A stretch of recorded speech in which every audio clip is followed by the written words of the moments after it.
Hi hello welcome back to Amita's kitchen and lifestyle. ಸ್ನೇಹಿತರೆ, ಇವತ್ತಿನ recipe ಬಂದು breakfast recipe. ಈ ರೆಸಿಪಿ ತುಂಬಾ ಆರೋಗ್ಯದಾಯಕವಾದ ಮತ್ತು ಸುಲಭವಾದ ಮತ್ತು ಪರಿಮಳಯುಕ್ತವಾದ ರುಚಿಯಾದ ಒಂದು ಬೆಳಗಿನ ತಿಂಡಿ ಅಂತ ಹೇಳ್ಬೋದು. ನಿಮ್ಮ ಹತ್ರ ಒಂದು ಮುಳ್ಳು ಸೌತೆಕಾಯಿ ಇದ್ರೆ ಸಾಕು, ನೀವು ಬೆಳಗ್ಗೆ ಲೇಟ್ ಆಗಿತ್ತು ಮತ್ತೆ ಅವಸರಕ್ಕೆಲ್ಲ ಈ ತಿಂಡಿಯನ್ನು ಮಾಡಿಕೊಳ್ಳೋದು ತುಂಬಾನೇ ಸುಲಭ. ಹಾಗೆ ಮುಳ್ಳು ಸೌತೆಕಾಯಿ ಇದ್ರೆ ಆಯ್ತು, ಸುಲಭವಾಗಿ ನಾವು ಬೆಳಗಿನ ತಿಂಡಿಯನ್ನು ಮಾಡಿಕೊಳ್ಬಹುದು. ಹಾಗಾದ್ರೆ ಬನ್ನಿ ಅಮಿತಾಸ್ ಕಿಚನ್ಗೆ ಹೋಗುವ, ರೆಸಿಪಿ ನೋಡಿಕೊಂಡು ಬರುವ. ಒಂದು ಪವಕ್ಕಿಗೆ ಇಷ್ಟು ದೊಡ್ಡ ಒಂದು ಮುಳ್ಳು ಸೌತೆಕಾಯಿ ತಗೊಳ್ಬೇಕಾಗ್ತದೆ. ಮುಳ್ಳು ಸೌತೆಕಾಯಿ ಹಾಕಿದಷ್ಟು ಒಳ್ಳೇದಾಗ್ತದೆ. ಹಾಗೆ ಸ್ವಲ್ಪ ಜಾಸ್ತಿ ಬೆಳೆದಿದ್ರೆ ಉಂಟಲ್ಲ, ಇದ್ರೊಳಗಿನ ಬೀಜ ಎಲ್ಲ ತಗೊಳ್ಬೇಕಾಗ್ತದೆ. ಹಾಗೆ ಎಳೆದಾದ್ರೆ ತುಂಬಾ ಒಳ್ಳೇದಾಗ್ತದೆ, ಎಲ್ಲವನ್ನು ತುರಿದು ಹಾಕಿಕೊಳ್ಬಹುದು. ಹಾಗೆ ನೋಡಿ, ನಾನು ಇಲ್ಲಿ 2 ಪವಕ್ಕಿಗೆ 2 ಮುಳ್ಳು ಸೌತೆಕಾಯಿ ತಗೊಂಡಿದ್ದೇನೆ. ದೊಡ್ಡ ದೊಡ್ಡದು 2 ಹಾಕಿದ್ರು ಕೂಡ ಚೆನ್ನಾಗಿ ಆಗ್ತದೆ. ಸೌತೆಕಾಯಿ ಜಾಸ್ತಿ ಹಾಕಿದ್ರೆ ಒಳ್ಳೇದಾಗ್ತದೆ, ಸ್ವಲ್ಪ ಸಾಫ್ಟ್ ಆಗಿ ಬರ್ತದೆ, ಒಳ್ಳೇದಾಗ್ತದೆ. ಹಾಗೆ ಬನ್ನಿ ಸೌತೆಕಾಯಿ ತಗೊಂಡು ರೆಸಿಪಿಯನ್ನು ಶುರು ಮಾಡುವ. ಇವಾಗ ನಾನು ಇಲ್ಲಿ 2 ಸೌತೆಕಾಯಿ ತಗೊಂಡಿದ್ದೇನೆ. ಇದನ್ನೀಗ ಮೊದಲಿಗೆ ನಾವು ತುರ್ಕೊಳ್ಳುವ. ತೊಟ್ಟು ತೆಗೆದು ಅನಂತರ ಉಂಟಲ್ಲ, ತೊಟ್ಟನ್ನು ಹೀಗೆ ಉಜ್ಜಿಕೊಳ್ಬೇಕು. ಹೀಗೆ ಇದರಲ್ಲಿರುವ ಕಹಿ ಅಂಶ ಮತ್ತೆ ನೋಡಿ ನೋಡಿ ಸೈಡಿಂದ ನೋಡಿ ಬಿಳಿಯಾಗಿ ನೊರೆ ಬರ್ತದೆ ನೋಡಿ, ಅದನ್ನೆಲ್ಲ ತೆಗೆಯುವ ಫಸ್ಟ್. ನೋಡಿ ನೋಡಿ ಸೈಡಿಂದ ಎಷ್ಟು ನೊರೆ ಬಂದಿದೆ ನೋಡಿ, ಇದನ್ನು ಫಸ್ಟ್ಗೆ ತೆಗೆಯುವ. ಇವಾಗ ಸೌತೆಕಾಯಿಯನ್ನು ತುರಿಯುವ.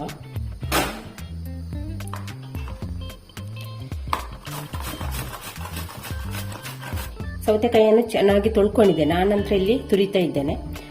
ನಿಮ್ಗೆ ಸಿಪ್ಪೆ ತೆಗಿಬೇಕು ಅಂತ ಇದ್ರೆ ತೆಗಿಬಹುದು, ತೊಂದರೆ ಇಲ್ಲ. ನಾನು ಸಿಪ್ಪೆ ಇಲ್ಲಿ ತೆಗೆಯುದಿಲ್ಲ. ಸೌತೆಕಾಯಿಯನ್ನೆಲ್ಲ ತುರ್ಕೊಂಡಾಯ್ತು ನೋಡಿ. 2 ಸೌತೆಕಾಯಿಯನ್ನು ಕೂಡ ತುರ್ಕೊಂಡಿದ್ದೇನೆ. ನಾನಿಲ್ಲಿ ಸಿಪ್ಪೆ ಮತ್ತು ಬೀಜ ತೆಗಿಲಿಲ್ಲ. ಬೀಜ ತುಂಬಾ ಬಲ್ತಿದ್ರೆ ಬೀಜ ತೆಕ್ಕೊಳ್ಳಿ. ಇದಷ್ಟೊಂದು ಬೆಳಿಲಿಲ್ಲ ಬೀಜ, ಆದ ಕಾರಣ ನಾನು ಬೀಜ ತೆಗಿಲಿಲ್ಲ. ಬೀಜ ಇಷ್ಟು ಈ ಹದದಲ್ಲಿ ಬೀಜ ಇದ್ರೆ ಏನಾಗುದಿಲ್ಲ. ಇಲ್ಲಿ ಇವಾಗ ನಾನು 2 ಪಾವಿನಷ್ಟು ಅಕ್ಕಿ ತರಿಯನ್ನು ತಗೊಂಡಿದ್ದೇನೆ. ಇದು ನಾನು ಇಲ್ಲಿ ಮನೆಯಲ್ಲಿ ಮಾಡಿದ ಅಕ್ಕಿ ತರಿ. ಅಕ್ಕಿಯನ್ನು ನೆನೆ ಹಾಕಿ ಒಂದು 1/4 ಗಂಟೆ ನೀರನ್ನೆಲ್ಲ ಸೋಸಿ ಇಟ್ಕೊಂಡಿದ್ದೇನೆ. ಆ ನಂತರ ಪೌಡರ್ ಮಾಡಿಕೊಂಡೋಗಿದ್ದು. ಪೌಡರ್ ಅಂದ್ರೆ ನಯಾ ಪೌಡರ್ ಅಲ್ಲ, ಇಡ್ಲಿ ತರಿ ಉಂಟಲ್ಲ, ಆ ರೀತಿ ಮಾಡಿಕೊಂಡ್ರೆ ಆಯ್ತು. ನಿಮ್ಮ ಹತ್ರ ಇಡ್ಲಿ ತರಿ ಇದ್ರೆ ಇಡ್ಲಿ ತರಿಯಿಂದಲೂ ಮಾಡಬಹುದು. ಇಡ್ಲಿ ತರಿಯನ್ನು ಫಸ್ಟ್ಗೆ ತೊಳ್ಕೊಳ್ಬೇಕು. 1-2 ಸಲ ತೊಳೆದ ನಂತರ ಹಿಂಡಿ ನೀರನ್ನು ತಕೊಂಡ್ರೆ ಆಯ್ತು. ಇವಾಗ ನೋಡಿ, ಇಲ್ಲಿ 2 ಪಾವಿನಷ್ಟು ಅಕ್ಕಿ ತರಿ ಉಂಟು. ಇದಕ್ಕೆ ಇವಾಗ ನೋಡಿ, ಇಲ್ಲಿ ನಾವು ಮಾಡಿಟ್ಟುಕೊಂಡ ಇದು ಸೌತೆಕಾಯಿ ತುರಿಯನ್ನು ಇದಕ್ಕೆ ಹಾಕಿಕೊಳ್ಳುವ. ಇದೆಲ್ಲ ಸೌತೆಕಾಯಿಯ ನೀರೇ, ಎಲ್ಲವನ್ನು ಕೂಡ ಇದಕ್ಕೆ ಹಾಕಿಕೊಳ್ಳುವ. ಈಗ ಸೌತೆಕಾಯಿ ಜಾಸ್ತಿ ಹಾಕಿದಷ್ಟು ಒಳ್ಳೇದಾಗ್ತದೆ. ಸೌತೆಕಾಯಿ ಕಡಿಮೆ ಹಾಕಿದ್ರೆ ಉಂಟಲ್ಲ, ಅದೊಂದು ಸ್ವಲ್ಪ ಇಲ್ಲಿ ಗಟ್ಟಿ ಆಗ್ತದೆ ನಮ್ದು ತಿಂಡಿ.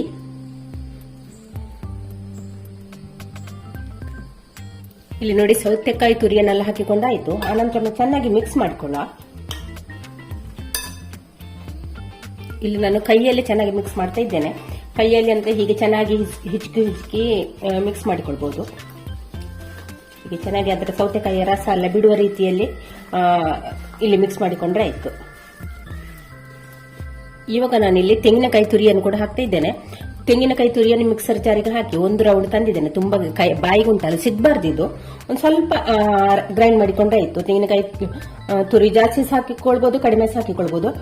ಜಾಸ್ತಿ ಹಾಕಿದ್ರೆ ಉಂಟಲ್ಲ ಒಳ್ಳೇದಾಗ್ತದೆ. ಹಾಗೆ ನಾನಿಲ್ಲಿ ಒಂದು ಸ್ವಲ್ಪ ಜಾಸ್ತಿಯೇ ತೆಂಗಿನಕಾಯಿ ತುರಿಯನ್ನು ಹಾಕೊಂಡಿದ್ದೇನೆ. ತೆಂಗಿನಕಾಯಿ ತುರಿ ಇಷ್ಟ ಇದ್ದವರು ಜಾಸ್ತಿ ಹಾಕಿಕೊಳ್ಬಹುದು, ಮತ್ತೆ ಜಾಸ್ತಿ ಹಾಕಿದ್ರೆ ಟೇಸ್ಟ್ ಕೂಡ ಚೆನ್ನಾಗಿರುತ್ತೆ. ಇಲ್ಲಿ ಅಕ್ಕಿ, ತೆಂಗಿನಕಾಯಿ, ಸೌತೆಕಾಯಿ ಎಲ್ಲ ಚೆನ್ನಾಗಿ ಬೆರೆತಿದೆ. ಆ ನಂತರ ಇಲ್ಲಿ 1/4 ಗಂಟೆ ಮುಚ್ಚಳ ಮುಚ್ಚಿ ಇದನ್ನು ರೆಸ್ಟಿಗೆ ಬಿಡುವ. ಅಂದ್ರೆ ಇಲ್ಲಿ ಸೌತೆಕಾಯಿಯ ರಸದೊಟ್ಟಿಗೆ ಅಕ್ಕಿ ಚೆನ್ನಾಗಿ ನೆನಿಬೇಕು. ಅದಕ್ಕೋಸ್ಕರ ಒಂದು 1/4 ಗಂಟೆ, ಹೀಗೆ 2 ಗಂಟೆ ಆಯ್ತು. ಸೌತೆಕಾಯಿಯನ್ನು ಚೆನ್ನಾಗಿ ಮಿಕ್ಸ್ ಮಾಡಿಕೊಳ್ಳ. ನೋಡಿ, ಅಕ್ಕಿಯನ್ನು ಸೌತೆಕಾಯಿ ರಸವನ್ನು ಅಕ್ಕಿಯನ್ನು ಹೀರಿಕೊಂಡಿದೆ ನೋಡಿ. ಹಿಟ್ಟು ಇಲ್ಲಿ ಸ್ವಲ್ಪ ಗಟ್ಟಿಯಾಗಿದೆ. ಇದರಿಂದ ಈಗ ನಾನು ಒಂದು ಸ್ವಲ್ಪ ಹಿಟ್ಟನ್ನು ತೆಗಿತಿದ್ದೇನೆ. ಬೇರೆ ಒಂದು ಕಪ್ಪಿಗೆ ತೆಗಿತಿದ್ದೇನೆ. ಇದ್ದ ಬೌಲಿಗೆ ಒಂದು ಸ್ವಲ್ಪ ಅಕ್ಕಿ ಹಿಟ್ಟನ್ನು ನಾನು ಇಲ್ಲಿ ತೆಗಿತಿದ್ದೇನೆ.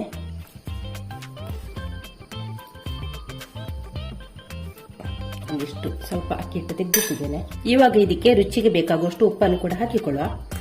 ಇಲ್ಲಿ ನೀವು ಕೊತ್ತಂಬರಿ ಸೊಪ್ಪು, ಕಾಯಿ ಮೆಣಸನ್ನು ಯಾವುದನ್ನು ಕೂಡ ಸೇರಿಸಿಕೊಳ್ಬೇಡಿ. ಅಂದ್ರೆ ನಮ್ಗೆ ಇಲ್ಲಿ ಸೌತೆಕಾಯಿಯ ಒಂದು ಪರಿಮಳ ಉಂಟಲ್ಲ, ಸಿಗುದಿಲ್ಲ. ಅದಕ್ಕೋಸ್ಕರ ಇಲ್ಲಿ ನಾನು ಸೌತೆಕಾಯಿ ಮಾತ್ರ ಹಾಕಿದ್ದೇನೆ. ಹಾಕಿ ಮಾಡ್ತಾ ಇಲ್ಲಿ ಇವಾಗ ಸಪರೇಟ್ ಸ್ವಲ್ಪ ಹಿಟ್ಟನ್ನು ನಾನು ಇಟ್ಟುಕೊಂಡಿದ್ದಲ್ಲ, ಅದಕ್ಕೆ ಒಂದು ಸ್ವಲ್ಪ ಉಪ್ಪನ್ನು ಹಾಕಿಕೊಳ್ತಾ ಇದ್ದೇನೆ.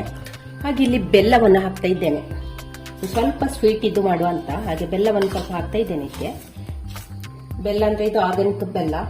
ಹಾಗಾಗಿ ಇದರಲ್ಲಿ ಕಲ್ಲು ಮಣ್ಣು ಎಂತ ಇರುವುದಿಲ್ಲ, ಕ್ಲೀನ್ ಆಗಿರುವಂತ ಬೆಲ್ಲವೇ. ನಾನು ಡೈರೆಕ್ಟ್ ಆಗಿ ಹಾಕಿದ್ದೇನೆ. ಚೆನ್ನಾಗಿ ಮಿಕ್ಸ್ ಮಾಡುವ. ಬೆಲ್ಲ ಚೆನ್ನಾಗಿ ನೀರು ಆಗಬೇಕು ಈ ಸೌತೆಕಾಯಿ ರಸಗೊಟ್ಟಿಗೆ. ನೋಡಿ, ಬೆಲ್ಲ ಹಾಕಿ ಚೆನ್ನಾಗಿ ಮಿಕ್ಸ್ ಮಾಡಿಕೊಂಡಾಯ್ತು. ಹಿಟ್ಟು ಸ್ವಲ್ಪ ಇಲ್ಲಿ ನೀರಾಗಿದೆ ನೋಡಿ, ಈ ರೀತಿಯಾಗಿದೆ. ಇವಾಗ ಹಿಟ್ಟು ಇಲ್ಲಿ ಚೆನ್ನಾಗಿ ನೆಂದಿದೆ. ಹಿಟ್ಟಿನ ಹದ ನೋಡಿ ಈ ರೀತಿ ಇದೆ. ಇಲ್ಲಿ ನಾನು ಜಾಸ್ತಿ ಸೌತೆಕಾಯಿ ಹಾಕಿಕೊಂಡಿದ್ದೇನಲ್ಲ, ಸೌತೆಕಾಯಿಯ ರಸವೇ ಸಾಕಾಗ್ತದೆ. ನೀವು ಸೌತೆಕಾಯಿ ಕಡಿಮೆ ಹಾಕಿದ್ರೆ ಉಂಟಲ್ಲ, ನೀರು ಸೇರಿಸ್ಕೊಳ್ಬೇಕಾಗ್ತದೆ. ಸೌತೆಕಾಯಿ ಜಾಸ್ತಿ ಹಾಕಿ ಮಾಡಿ, ತುಂಬಾ ಒಳ್ಳೇದಾಗ್ತದೆ, ಟೇಸ್ಟ್ ಕೂಡ ಚೆನ್ನಾಗಿರ್ತದೆ. ನೋಡಿ, ಸಾಫ್ಟ್ ಆಗಿ ಕೂಡ ಇರ್ತದೆ. ಹಿಟ್ಟಿನ ಹದ ಈ ರೀತಿ ಉಂಟು. ಸೌತೆಕಾಯಲ್ಲಿ ಕೂಡ ನೀರಿದ್ದ ಕಾರಣ ನಮಗೆ ಹಿಟ್ಟು ಇಷ್ಟು ಗಟ್ಟಿದೆ ಏನು ತೊಂದರೆ ಇಲ್ಲ, ಚೆನ್ನಾಗಿ ಆಗ್ತದೆ. ಇನ್ನು ಇದನ್ನು ನಾವು ಇಡ್ಲಿ ತಟ್ಟೆಗೆ ಹಾಕಿ ಎಣ್ಣೆಯನ್ನು ಸವರಿಕೊಳ್ಳುವ.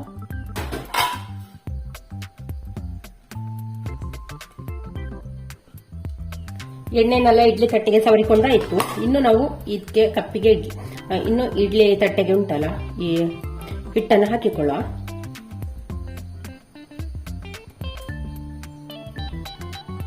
ಹೀಗೆ ನೀಟಾಗಿ ಹಾಕಿಕೊಂಡ್ರೆ ಆಯ್ತು. ಹಿಟ್ಟು ಹಾಕ್ಲಿಕ್ಕೆ ಮೊದಲೊಮ್ಮೆ ನಾವು ಕಲಸಿಟ್ಟ ಹಿಟ್ಟನ್ನು ಉಂಟಲ್ಲ ಚೆನ್ನಾಗಿ ಮಿಕ್ಸ್ ಮಾಡಿಕೊಳ್ಬೇಕು. ಇಲ್ಲಿ ಹಿಟ್ಟನ್ನೆಲ್ಲ ಹಾಕಿಕೊಂಡಾಯ್ತು. ಬೆಲ್ಲದನ್ನು ಕೂಡ ಹಾಕಿದ್ದೇನೆ.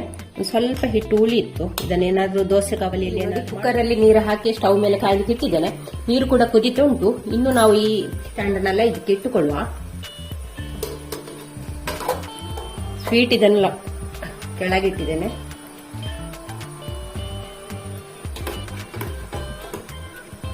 ಇಡ್ಲಿ ಸ್ಟ್ಯಾಂಡನ್ನಲ್ಲಿ ಇಟ್ಟುಕೊಂಡು ಆಯ್ತು. ಇನ್ನು ಇದನ್ನೊಂದು 20 ನಿಮಿಷ ಬೆಂಕಿಯನ್ನು ಹೈಯಲ್ಲಿ ಇಟ್ಕೊಂಡು ಬೇಯಿಸ್ಕೊಳ್ಳ. 10 ನಿಮಿಷ ನಂತರ ಮುಚ್ಚಳ ತೆಗೆಯುವ.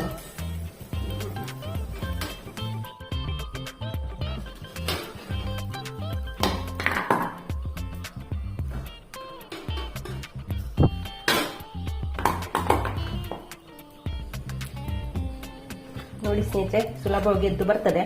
ನಾನಿಲ್ಲಿ ಸ್ವಲ್ಪ ಅರ್ಜೆಂಟ್ ಲೇಟ್ ಆಯ್ತು, ಹಾಗೆ ಸ್ವಲ್ಪ ತಣ್ಣಗಾಗಲಿಕ್ಕೆ ಮೊದಲೇ ತೆಗಿತಾ ಇದ್ದೇನೆ. ಸ್ವಲ್ಪ ತಣ್ಣಗಾದ್ರೂ ಉಂಟಲ್ಲ ನೀಟಾಗಿ ಎದ್ದು ಬರ್ತದೆ.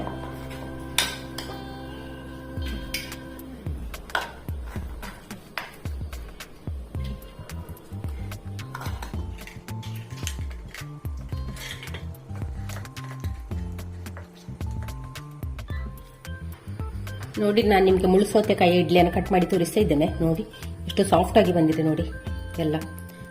ನೋಡಿ, ಇದಕ್ಕೆ ಸೋಡಾ ಹಾಕ್ಲಿಲ್ಲ, ಏನು ಕೂಡ ಹಾಕ್ಲಿಲ್ಲ. ತುಂಬಾ ಒಂದು ಅದ್ಭುತವಾದ ರೆಸಿಪಿ ಅಂತಲೇ ಹೇಳ್ಬಹುದು. ಟೇಸ್ಟ್ ಅಲ್ಲಿ ಕೂಡ ತುಂಬಾನೇ ಚೆನ್ನಾಗಿದೆ. ನೀವು ಕೂಡ ಒಂದ್ಸಲ ಟ್ರೈ ಮಾಡಿ. ನೋಡಿ, ಚೆನ್ನಾಗಿ ಸಾಫ್ಟ್ ಆಗಿದೆ, ಚೆನ್ನಾಗಿ ಬೆಂದಿದೆ ಕೂಡ. ನೋಡಿ, ಅಕ್ಕಿ ಮಾತ್ರ ರವೆ ಮಾಡಿಕೊಳ್ಬೇಕು, ನೈಸ್ ಮಾಡಿಕೊಳ್ಬಾರ್ದು.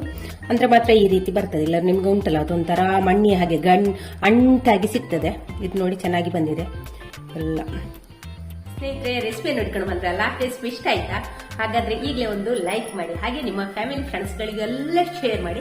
ಚಾನಲ್ಗೆ ಯಾರಾದ್ರೂ ಹೊಸಬ್ರೇ ಇದ್ರೆ ಪ್ಲೀಸ್ ಸಬ್ಸ್ಕ್ರೈಬ್ ಮಾಡಿಕೊಂಡು ಚಾನಲ್ ಅನ್ನು ನೋಡಿ. ಹಾಗೆ ನಾನು ಹಾಕ್ತಿರೋ ವಿಡಿಯೋಸ್ ಅಲ್ಲಿ ನಿಮಗೆ ಬೇಗನೆ ಸಿಗಬೇಕು ಅಂತಿದ್ರೆ ಪಕ್ಕದಲ್ಲಿರುವ ಬೆಲ್ ಐಕಾನ್ ಕ್ಲಿಕ್ ಮಾಡಿ, ಅದರಲ್ಲಿ ಆಲ್ ಅನ್ನು ಸೆಲೆಕ್ಟ್ ಮಾಡಿ. ಹಾಗಾದ್ರೆ ನಾಳಿನ ಹೊಸ ವ್ಲಾಗ್ ಅಥವಾ ರೆಸಿಪಿಯೊಂದಿಗೆ ಸಿಗೋಣ. ಅಲ್ಲಿವರೆಗೆ take care, bye bye. Thank you ಸ್ನೇಹಿತರೆ.